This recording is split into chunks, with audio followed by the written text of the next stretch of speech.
The message came on a Tuesday morning while Commander Jake Morrison was drinking his coffee in the Earth Defense Corps headquarters. The signal had traveled across 17 star systems to reach Earth, and it carried news that would change everything. Jake set down his cup and read the transmission 3 times before he believed what he was seeing. The Galactic Combat Federation was inviting Earth to send 1 fighter to their tournament. The winner would join the Galactic Council and gain access to alien technology. The loser would watch their world stay cut off from the rest of the galaxy for another 1,000 years. The aliens had given Earth exactly 1 year to prepare their champion. Jake walked quickly down the hall to General Paul Carter's office. Paul was an old soldier with gray hair and sharp eyes, who had seen more battles than most people could imagine. When Jake showed him the message, Paul just smiled. "Sir, this is huge," Jake said. "We need to start looking for our best fighter right away. We could check every military base, every fighting school, every boxing gym in the world." Paul leaned back in his chair. "We already have our fighter, Jake." Jake looked confused. "What do you mean? We just got this message an hour ago." "We've been preparing for this day for 8 years, Paul said. He pressed a button on his desk, and the wall screen lit up. "Let me show you Project Apex." The screen showed a training facility deep underground. In the center of the room, a young woman was fighting 3 opponents at once. She moved like water, flowing around their attacks and striking back with perfect timing. Her opponents were not human. They had 4 arms or strange energy weapons or moved faster than any person should be able to move. "Who is she?" Jake asked. "Lieutenant Amy Rodriguez," Paul said. "She's 24 years old and she's been training for this fight since she was 12. Jake watched Amy dodge an energy blast and take down a creature twice her size. "How did you know this day would come?" Paul turned off the screen. "We didn't know for sure, but we knew that someday someone would test us. The galaxy is full of warriors, Jake. Every species has their fighters, their champions, their ways of proving who is strongest. We needed to be ready." "But she's so young," Jake said. "Age doesn't matter in space combat," Paul replied. "What matters is training, skill, and the ability to think faster than your enemy. Amy has all 3. Jake thought about the message from the aliens. "They said we have 1 year to prepare. What have they been doing to get ready?" Paul smiled again, but this time it was not a happy smile. "They've been preparing for 300 years, Jake. The Galactic Combat Federation has been running these tournaments longer than most human civilizations have existed.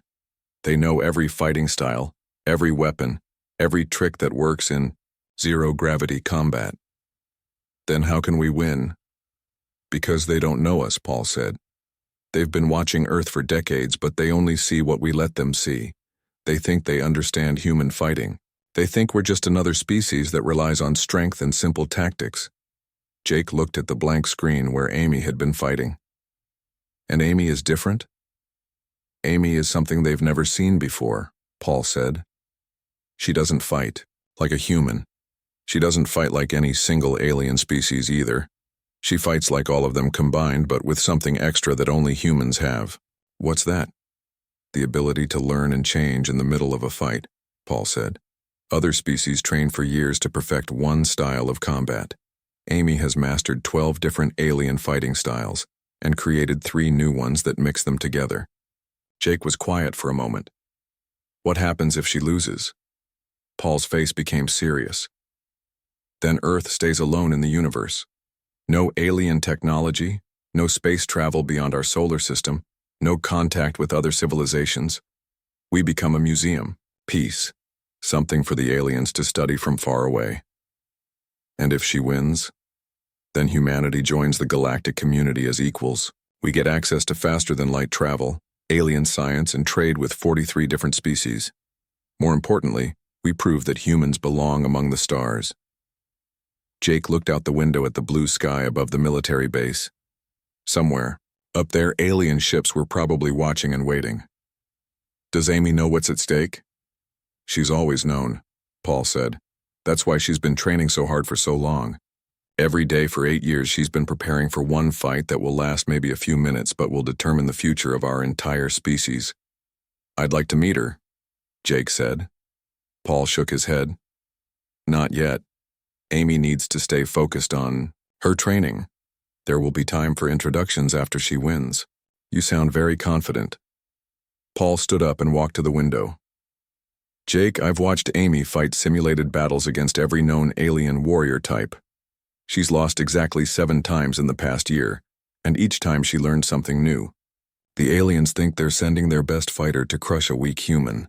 Instead, they're about to face something they never expected. What's that? Paul turned away from the window. A human who has learned to think like every alien species in the galaxy, but who still fights with pure human instinct. Amy Rodriguez isn't just our champion, Jake. She's evolution in action. The message from the Galactic Combat Federation sat on Paul's desk, waiting for a reply. Earth had 1 year to prepare, but their champion was already ready. The aliens had no idea what was coming their way. News of the alien challenge spread across Earth like wildfire. Within hours, every television channel, radio station, and internet site was talking about the same thing.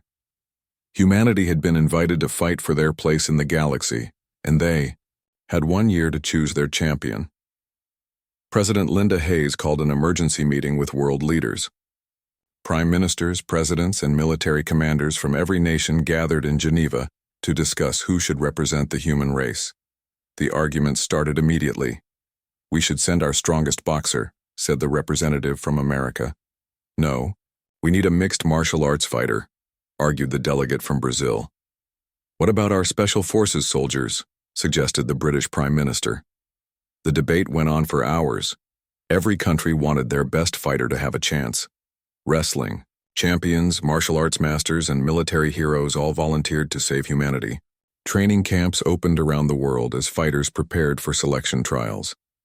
But deep underground in the Nevada desert, Amy Rodriguez continued her daily routine as if nothing had changed. She woke up at 5 in the morning, ate a simple breakfast, and walked to the training room where she had spent most of the last 8 years. The training facility was unlike anything else on Earth. The walls could change to look like any alien environment. The gravity could be adjusted to match different planets.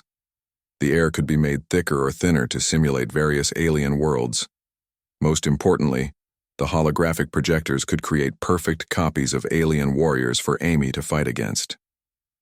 Good morning, Amy, said Dr. Susan Clark, the scientist who managed Amy's training program. Ready for today's session? Amy stretched her arms and legs. What are we fighting today? Kralix warriors, Dr. Clark replied. The intelligence reports say they've chosen their champion. His name is Thrakmor the Unyielding. Amy nodded. She had fought holographic Kralix warriors hundreds of times before. They were 8 feet tall, with 4 arms and natural armor covering their bodies. They were incredibly strong and never seemed to get tired in battle. The holographic system activated, and 3 Kralix warriors appeared in the training room. They looked completely real, down to the smallest details of their armor and weapons. Amy had learned long ago not to think of them as fake opponents. In her mind, every training fight was real. The first Kralix warrior charged at her with an energy sword in each of his 4 hands. Amy stepped to the side at the last second and grabbed one of his arms. She used his own momentum to throw him into the wall. The second warrior tried to hit her with an energy blast, but Amy was already moving. She rolled under the blast and swept his legs, sending him crashing to the floor. The third warrior was smarter. He waited and watched Amy's movements, looking for patterns. This was exactly what Amy expected. She had learned that the smartest enemies were often the most dangerous ones. Amy pretended to make the same move she had used on the first warrior. The third Kralix was ready for it and swung his sword where he thought she would be. But Amy was not there. Instead, she was behind him, and her hand touched a spot on his neck that made him fall unconscious immediately.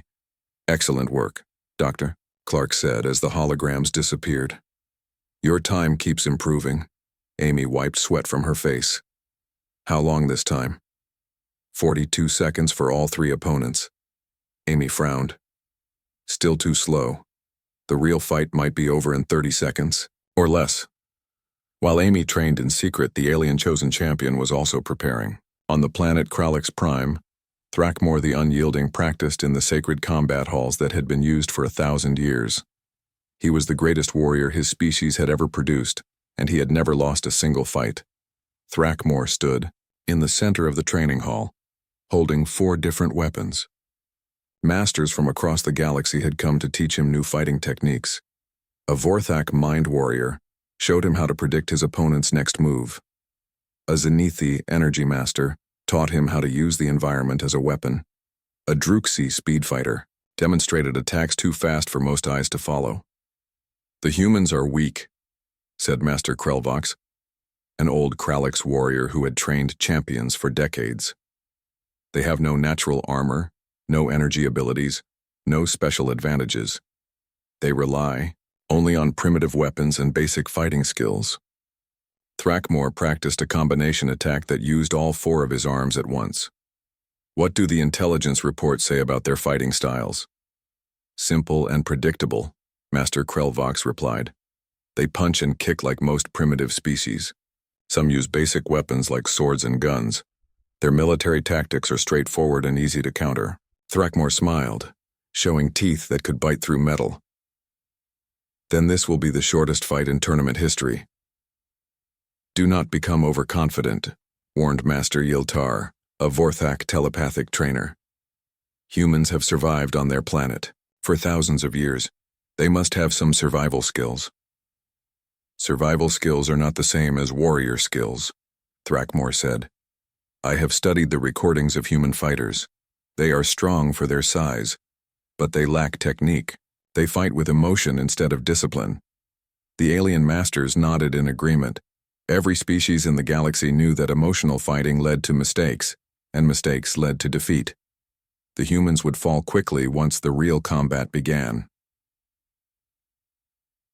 Back on Earth, the public debates about choosing a champion continued. Military leaders tested thousands of fighters. Sports organizations held special tournaments. Scientists measured strength, speed, and reaction times of every volunteer. None of them knew that their champion was already chosen and had been training for this fight longer than most of them had been thinking about it. Amy Rodriguez was not just preparing to fight one alien warrior. She was preparing to change the future of humanity forever. The combat station floated in empty space between the stars, a massive ring of metal and energy that had been built just for this tournament.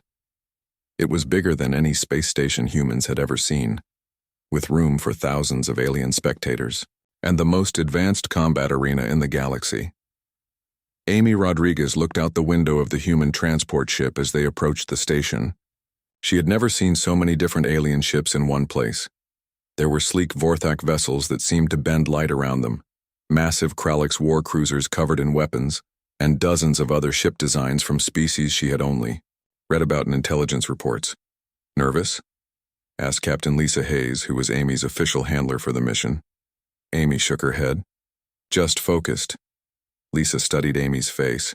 The young woman looked calm, almost peaceful. Lisa had expected to see fear or excitement, but Amy seemed as relaxed as if she were going to a training session instead of the most important fight in human history. "Remember," Lisa said quietly, "they've been studying our fighters for months. Every boxing match, every martial arts tournament, every military training video they could find. They think they know how humans fight." Amy smiled slightly. "Then they're in for a surprise." The transport ship docked with the combat station, and Amy stepped out into a corridor filled with aliens. Some were tall and thin with blue skin. Others were short and covered in fur. A few floated in the air instead of walking. All of them stopped talking when they saw Amy. She was smaller than most of them had expected. Amy stood 5 feet 6 inches tall and weighed 130 pounds. She wore simple black clothes and boots with no armor or weapons visible. To the alien observers, she looked like a child who had gotten lost. "That's the human champion?" whispered a Zenithii diplomat to his companion. "She must be some kind of mistake," replied a Druxi trader. "Humans are supposed to be stronger than that." Amy heard the whispers in languages she had learned during her training, but she did not react. She had been taught to use her opponent's expectations against them. If they thought she was weak, that would make her job easier. Captain Hayes walked beside Amy through the corridors lined with alien dignitaries. More whispers followed them in dozens of different languages, but they all said the same thing. The humans had sent someone who could not possibly win. They reached the arena level, where the combat would take place. Through the transparent walls, Amy could see Thrackmore the Unyielding warming up in his preparation room. He was even bigger than the holograms had shown, standing 8 feet tall with muscles that looked like they could crush steel. His forearms moved in complex patterns as he practiced with different weapons. "He's been training with masters from every warrior species in the galaxy," Lisa said. "Our intelligence reports say he knows at least 15 different fighting styles." Amy watched Thrackmore swing 4 energy swords at once, creating a web of deadly light that would have cut down most opponents instantly. 15 styles, she said quietly. "I know 23. The arena itself was a marvel of alien engineering. It was a perfect sphere 100 meters across, with no gravity so that fighters could move in 3 dimensions. Force fields would keep the combat contained and protect the spectators. The walls were made of the strongest materials in the galaxy, designed to withstand energy blasts and physical impacts that could destroy buildings. Thousands of aliens filled the observation decks around the arena. Amy could see representatives from every major species in the galaxy. Some had come to watch humanity fail. Others were curious to see what the new species could do. A few actually hoped the humans might surprise everyone. The High Judge of the Year tournament was a being called Arbiter Veltar, who looked like a living crystal that changed colors when it spoke. Its voice came through translation devices that let every species understand the rules. "This combat will determine membership in the Galactic Council," Arbiter Veltar announced.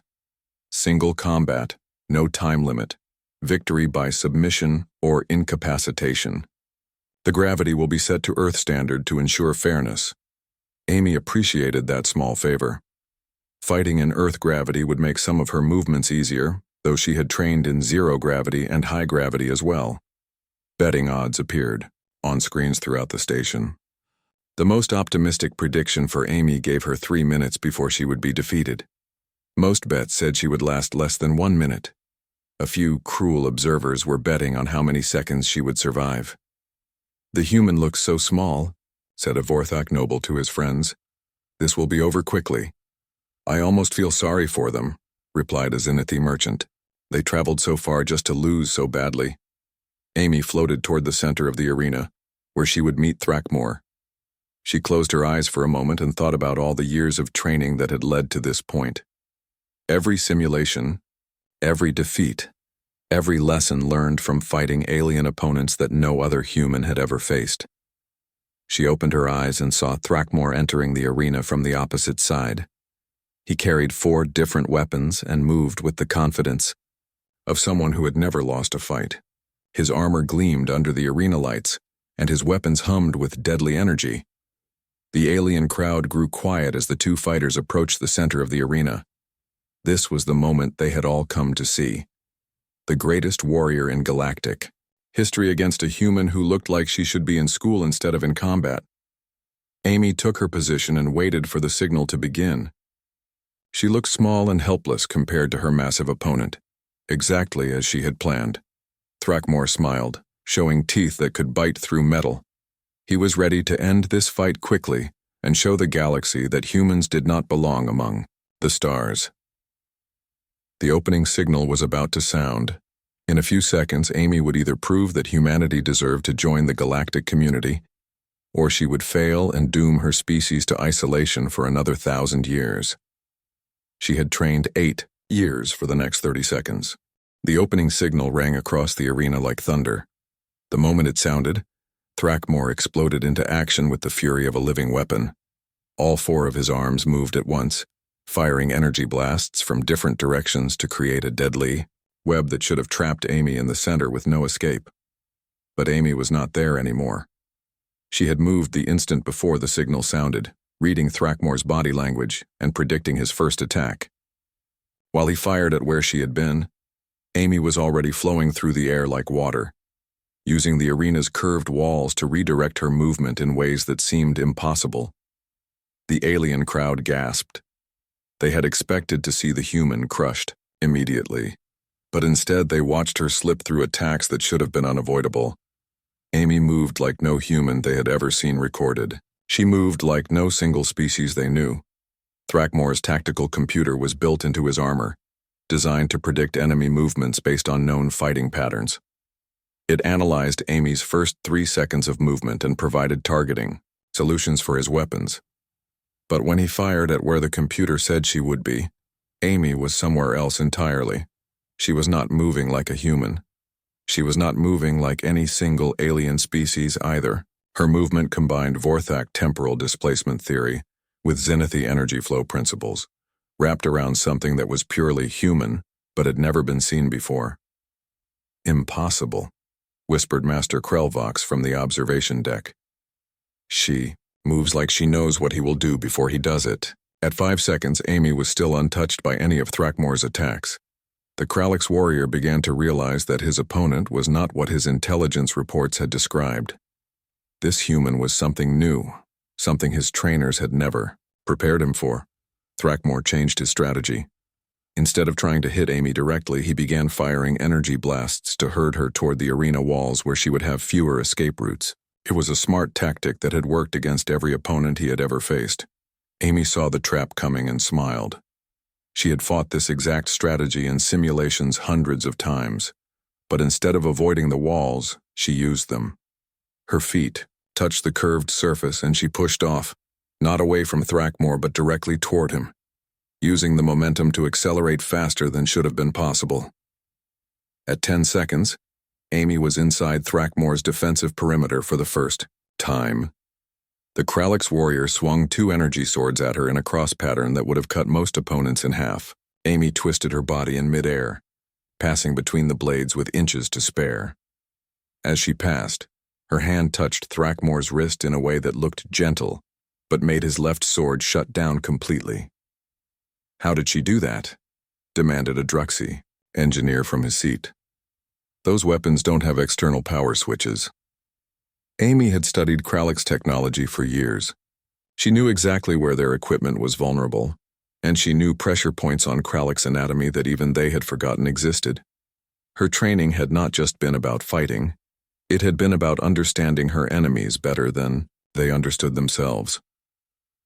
At 15 seconds, Amy had disabled one of Thrackmore's 4 weapons and was moving too fast and unpredictably for his targeting systems to track. Thrackmore roared in frustration and activated his armor's emergency mode. Energy fields surrounded his body, making him faster and stronger while protecting him from most attacks. He had never needed to use this mode in previous fights, but this human was forcing him to use every advantage he had. The energy fields made Thrackmore more dangerous, but they also made him more predictable. Amy had studied the emergency mode systems and knew they followed specific patterns. She began to move in rhythm with the energy pulses, staying in the gaps between the protective fields. At 20 seconds, Amy was dancing around Thrackmore like he was standing still, even though he was moving faster than most species could even see. The alien crowd was completely silent now. What they were watching should not have been possible. A small human was making the greatest warrior in galactic history look slow and clumsy. Some observers began to wonder if there had been some mistake in the intelligence reports about human capabilities. Thrackmore tried one final desperate attack. He activated all his remaining weapons at once and created a sphere of energy that filled the entire center of the arena. Nothing could survive inside that sphere of destruction. It was his ultimate technique, one that had never failed to defeat an opponent. Amy saw the attack building and made her move. Instead of trying to escape the energy sphere, she dove straight into it. But she was not diving randomly. She had studied the energy patterns and found the one spot where the different energy fields canceled each other out, creating a small safe zone that lasted for less than a second. At 25 seconds, Amy passed through impossible energy fields and reached Thrackmore's position. The Kralix warrior's eyes went wide as he realized his ultimate attack had failed. This human had done something that his trainers had said was impossible. She had found a flaw in a technique that had been perfected over centuries. Amy's hand moved toward a spot on Thrackmore's neck that looked like it was protected by his natural armor. But Amy knew that Kralix anatomy had evolved from creatures that lived in packs, and pack animals always had vulnerable spots that allowed pack leaders to control other members without permanent harm. At 28 seconds, Amy's fingers found the nerve cluster that even Thrackmore did not know existed. The greatest warrior in galactic history fell unconscious before his body hit the arena floor.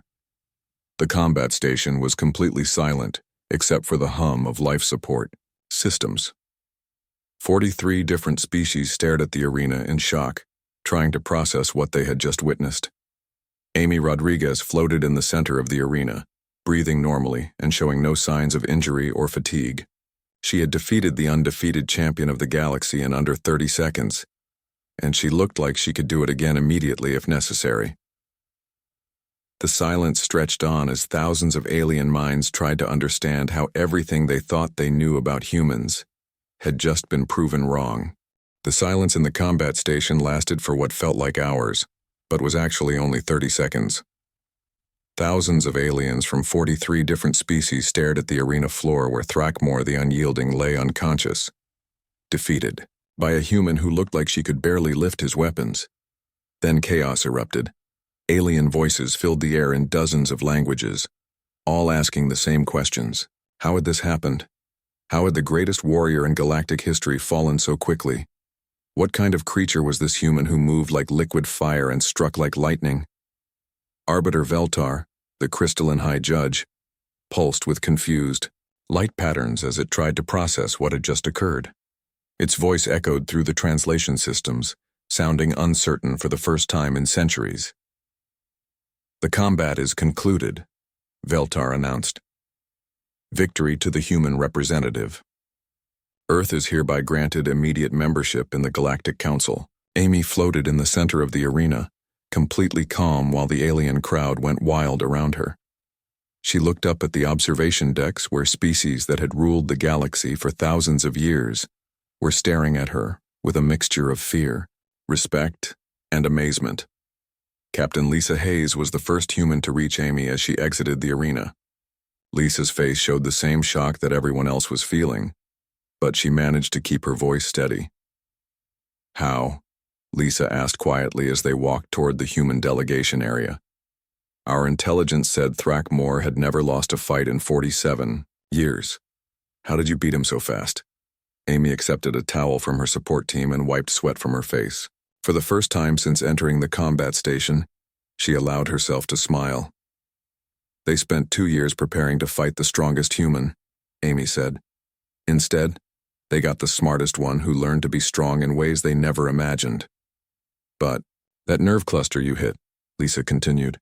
"Our medical reports never mentioned anything like that in Krallick's anatomy." Amy sat down on a bench and began removing her combat boots. "Because I didn't study their anatomy the way doctors do.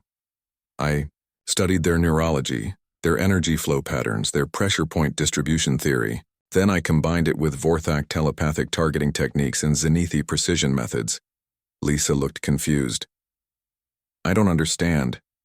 The nerve cluster wasn't in their combat databases because no warrior species had ever thought to look for it that way, Amy explained. "Warriors study how to fight their own kind. They learn to attack and defend against enemies who think like they do.